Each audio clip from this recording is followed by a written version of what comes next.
Welcome to the Power of Owning Your Career podcast, the show for women who are seeking more fulfillment in life and simply not getting it from their current situation.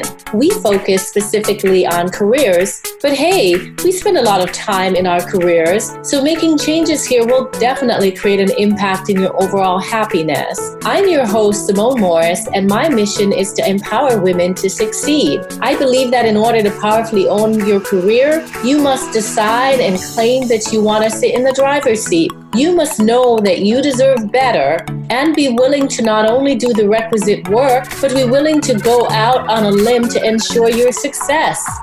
Each episode focuses on profiling a leader who is clearly demonstrating ownership of their career. Join me and my guests as we explore career journeys and bring you actionable strategies to use to get into the driver's seat for your career. Because ultimately, your career is your responsibility. Let's get into the show. Welcome to today's episode of the Power of Owning Your Career podcast. I am super pleased to have Ann McNeill with me on this episode. I met Ann in the Black NSA Mastermind Group. I think it was last year. Was it last year, Ann? Yes, ma'am. And then I had the pleasure of also meeting her last year at the NSA Brand Lab, and I really felt like I knew her and connected with her. And so I totally got the vibe that Ann is in the driver's seat and has been in the driver's seat for a very long time. So I wanted her to connect with our listeners in 23 countries, sharing our message or her message with them on how she got to where she is today. And, as we usually do, talking about the driver's seat. So Ann, welcome to the podcast. Thank you so very much. Honored to be here. Wonderful. Tell us a bit more about who you are and what you're currently doing. Well, I am Ione McNeill, the baby billionaire's mom. I'm also Malachi Monroe, the little technology professor's grandmother.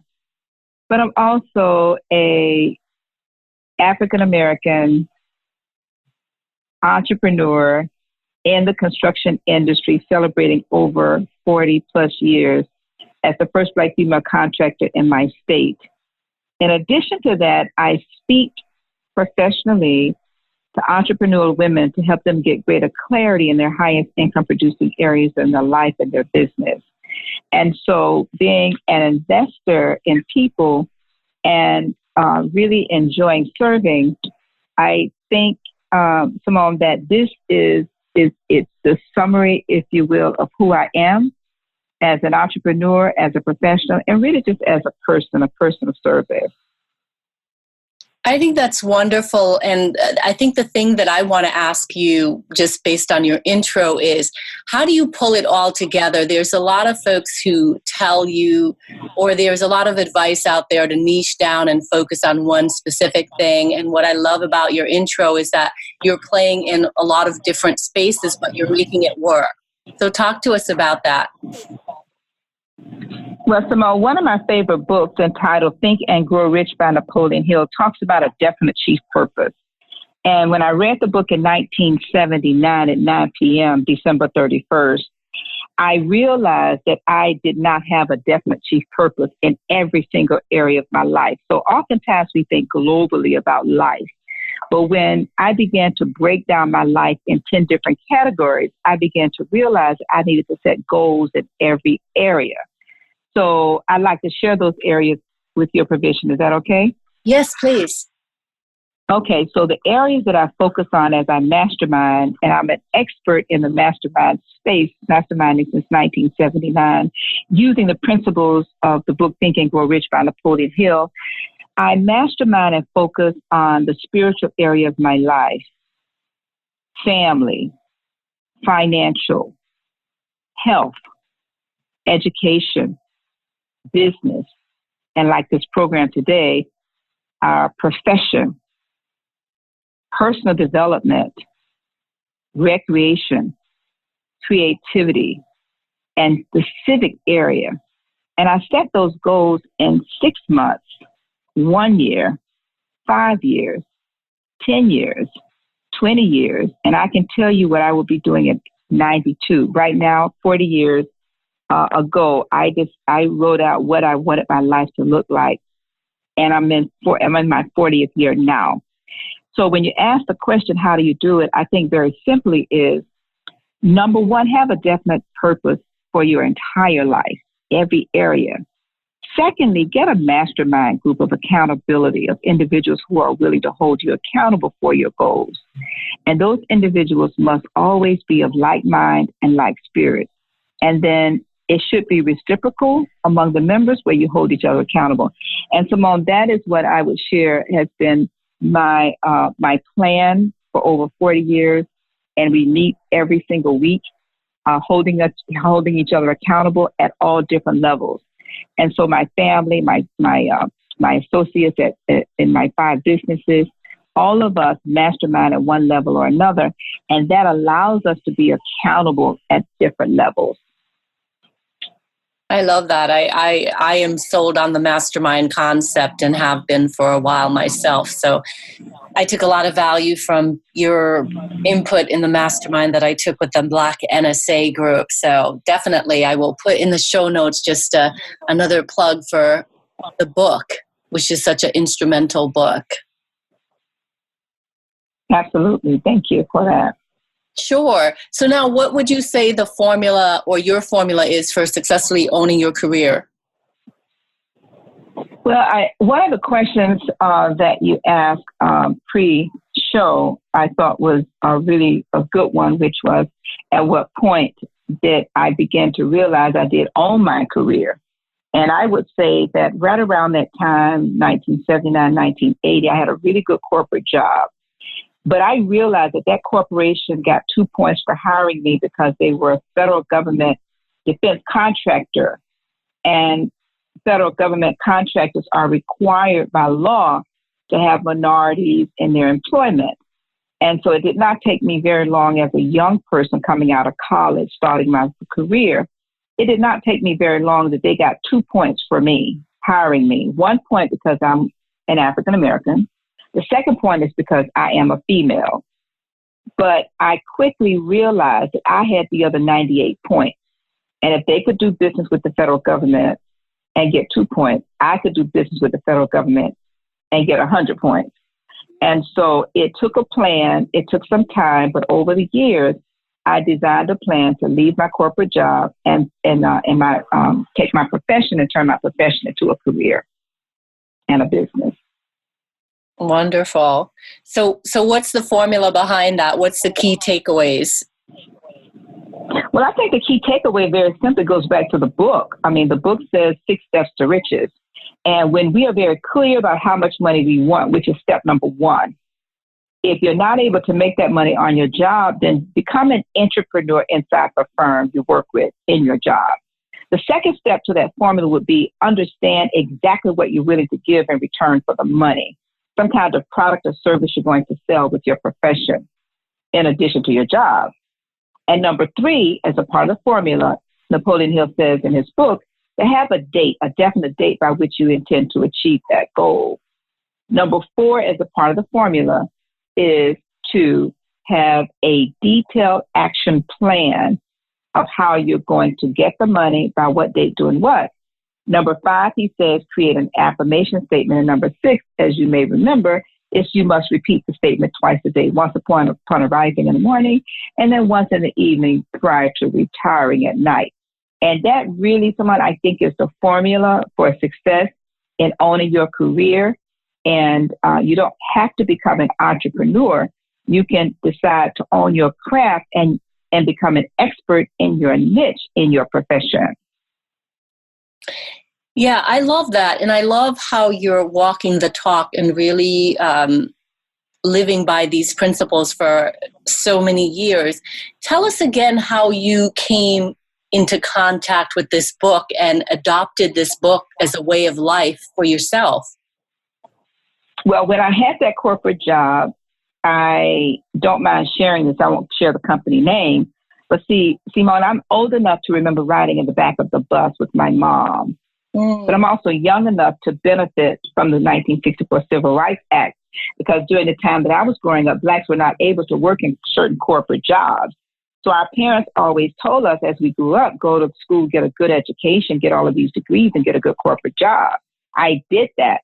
But I realized very quickly that my job could not afford me the opportunity to make more money to really cover my bills. And so I began to look for something else. And I worked long hours, actually almost 20 hours a day, only to find out that my boss, unfortunately, was so racist that it was never enough. And he belittled me every single day. And I began to get ill. And so much so that when I went to the doctor, the physician did not prescribe medication. He actually prescribed 2 or 3 books. Think and Grow Rich was one of the books. Power of Positive Thinking was another book. And I decided that night, like I shared earlier, to begin to read the Think and Grow Rich book. And the rest is my story and history of how, in living in the book every single week, creating mastermind groups, masterminding myself.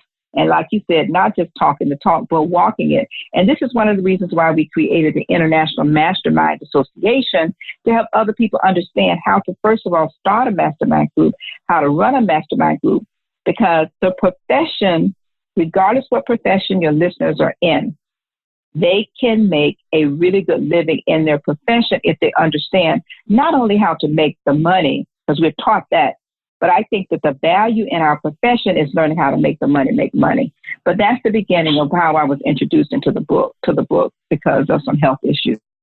I love that. I love that. Sometimes we get books that, are so impactful, but I'd say for me, one of those books was Feel the Fear and Do It Anyway by Susan Jeffers. And I try to incorporate that into instances where I'm really fearful and I need support, because it was so instrumental to me in my career. So I also love the Think and Grow Rich, and I have the women's version as well as the original version. So a wonderful resource as well. Well, talk to us about great book. Talk to us about risk, because you're reading this book and it's changing your life and you're still in this situation. How did you make the shift to really step out with that other 98, points that you talked about? Well, I think the risk comes with anything that you do that is different and you're taking a chance and you're not sure. In the persistence chapter in the book, Think and Grow Rich right now, because we do host a radio show on Saturday and we walk through the book every month. And so in the rereading of the persistence chapter, I realized my aha moment this week is the fact that your insurance policy, many of your listeners have insurance for their house. They have insurance for their cars. They have insurance for their life. They have insurance for their health. But the insurance against risk, the insurance for success, is persistence. Persistence towards your goal. If you persist until you succeed with a spirit of excellence, it will mitigate any risk that you have about doing anything that you desire. Just persist. Doesn't matter how long it takes. You think about Edison, 40,000 hours. You think about many of the people we hear about. They're not overnight success. It takes years and sometimes a lifetime. I'm reading a book currently called Self-Help. Self-Help. And it's the size of about 3 encyclopedias stacked on top of the other. And I've been reading it now for about a year. Each day, or at least a couple of times a week, I read 1 or 2 stories of individuals who had to take great risk. And this book was written in the 1800s. And when you think about the people who invented many of the inventions that we take so for granted, oftentimes it took them 10, 20, 30, 40 years, hundreds of years ago, for these inventions to become reality.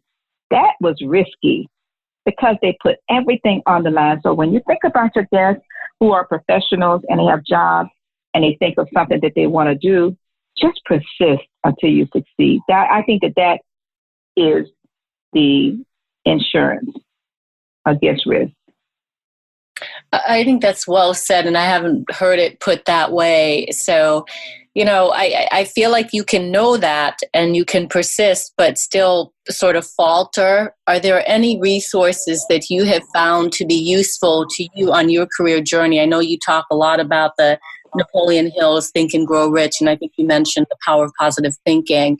Are there any resources online or otherwise that you have found to be helpful for staying the persistence race? Actually, if I could give my website for the International Masterminders, I think that regardless of what goals we set, regardless of the resources we have access to, if we don't have accountability on a regular basis, we will all fall short. Mm-hmm. Because every day when we get up and we set our goals the night before, or the week before, or the month before, or the day before, or the morning of, we get to the end of the day oftentimes and we look back and say, oh my, I wish I woulda, shoulda, coulda, and I didn't. But if we know that somebody is holding us accountable, and we know we've got to face somebody else, and we know that we have to give an account for that commitment, chances are after a while we become more and more and more persistent toward achieving that goal. Even if it's just 1 inch, it could just be one phone call. It could just be one action. So there are a lot of resources. I love reading in every area of my life. I mean, I could go on about the books. One of my favorite books is a book entitled Charlie Tremendous Jones that says life is tremendous. And he talks about the fact that we're going to be the same in 5 years as we all are today, except for two things: the books we read and the people we meet. That has been a stalemate for me in all of my business dealings, because I'm very mindful of the people I meet. I'm very mindful and strategic about the books I read. Another one of the books that I really enjoy in financial area is entitled The Automatic Millionaire by David Bach. Mm-hmm. And it has helped me phenomenally raise my portfolio.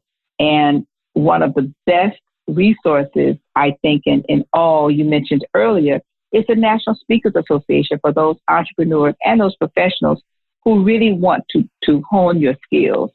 Another resource would be betterinvesting.org for our children and our family to learn to invest in the equities, invest in the products and services that you use, invest in your family, invest in short-term savings, long-term savings. And so another book dealing with selling, and he has a lot of different books, is Jeffrey Gitomer. He has a little red book of sales, a little black book, the little yellow book, the little green book. So all these different books deal with your contacts and your networking, your sales, and your accountability in different areas in selling. Because many of your listeners, as a profession, they have to sell. They have to sell different things, whether it's themselves or service. And one of the other books, and I'll just mention this one and I'll slow down, and that is How I Raised Myself from Failure to Success Through Selling. And the author of that book is Frank Bettger, Bettger. So those are just some of the resources that I think that would be very helpful to your listeners. Wonderful, wonderful. Those are great, because I don't recall some of those. Definitely the David Bach, which I have on my bookshelf, a wonderful book that has been instrumental to me. I think I also have The Wealthy Barber is another one. But I think you're onto something with the reading.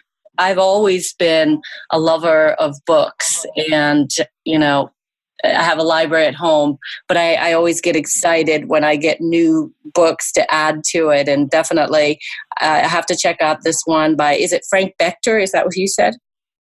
Frank Bettger, Bettger. He was one of the founders of the National Speakers Association. And actually, the foundation was formed because of him. The NSA Foundation was formed because of him, because actually he had millions of dollars in life insurance, but he was cash poor. And nobody realized he had to die, but he didn't die. He got sick. And when he got sick, his wife could not afford a lot of things that she needed. And 10 of his friends from NSA got together and they put together $10,000 each. and gave it to his wife to help support them while he was ill. And when he finally died, she gave the money back because she was a multimillionaire, but he had to die. And oftentimes we don't realize it's today. And so when we look at our portfolio and how liquid are we? And so they decided to take the money that she gave them, which was by then $100,000. And they decided that instead of keeping the money individually, that they would use that money to fund what we now know as the NSA Foundation. And so that foundation now is at about $4 million. And every year, NSA now only gives away the interest off the money to the members who fall on hard times or scholarships or different things, like when the hurricane happens and members are in need. And so you just never know the impact education has in the spirit of service. So that's why I think it's important to read in every area of our lives. And Simone, I like to akin it to the fact that our reading is like a balanced meal. So when we eat, we want vegetables, we want starch and protein. You know, we sometimes want a dessert, but we want a balanced meal. Our reading should also be balanced. We should read in the spiritual area, the family area, the financial, professional development, our career and our profession. We should read something that deals with creativity, something in the civic area, something in the recreational area. It should be a balanced menu of reading. I love that analogy. It makes so much sense, and it really sticks. How do you find time for reading in all these different areas and doing all the things that you're doing? Very simply, I make the time. I'm a very early riser. I read before I leave home every morning. I work on McNeill, an average of an hour or two every morning before I leave. And I work on McNeill before I retire at night. And so I get my reading in about almost an average of a couple hours a day. You make the time. I love that. I was going to ask you what headline captures the essence of who you are as the driver of your career. I've got some ideas from the things that you've said, but let me ask you that question. What is a headline that captures the essence of who you are as the driver for your career? My headline would be The Master Builder, helping you to build a stronger and better life and business. That would be my headline. Wonderful, wonderful. Can you think back to your journey? Was there ever a time that you avoided responsibility for your career? Oh, absolutely. Absolutely. The one time in particular I can think of is when I did have a job as working for a construction company, and I had started my business. And I kept putting off my responsibility to pass the contractor's exam. I would take the test, but I wasn't passing. And that was a major responsibility of mine to move my career forward. And I just kept putting it off. And going back to the book, yes, Think and Grow Rich, when it talks about a definite chief purpose, I had to realize that my purpose and my desire and my commitment and my persistence and my faith and all of those other principles were not lining up. Because if I was really very serious about my career, I had to commit to shut down everything and pass that test, which I eventually did after 6 tries. Wonderful. What a great story. What a great story. And I'm sure you pass on all this inspiration to the generations in your family. Oh, absolutely. And friends too. If you're standing near me long enough, I will inspire. Yes, you've inspired us today in so many ways. I truly appreciate that. Is there any additional advice that you would share to someone who wants to successfully own their career? Absolutely. Take responsibility for thinking and growing richer in every area of your life. Yeah, get in the driver's seat. We got it. Awesome. Absolutely. How can our listeners stay connected with you? The best way is my cell phone. I live on text, My number is 786-546-0184. And I would strongly encourage your listeners to go to our Think and Grow Rich International Mastermind website, and that is International Masterminders with an S.com, International Masterminders with an S.com. And consider starting or getting involved in a mastermind group using the book Think and Grow Rich for accountability purposes for your profession. Awesome. Well, it has certainly been delightful to hear a bit more about who you are and how impactful this book has been to you on your journey, as well as the additional resources that you've provided to us.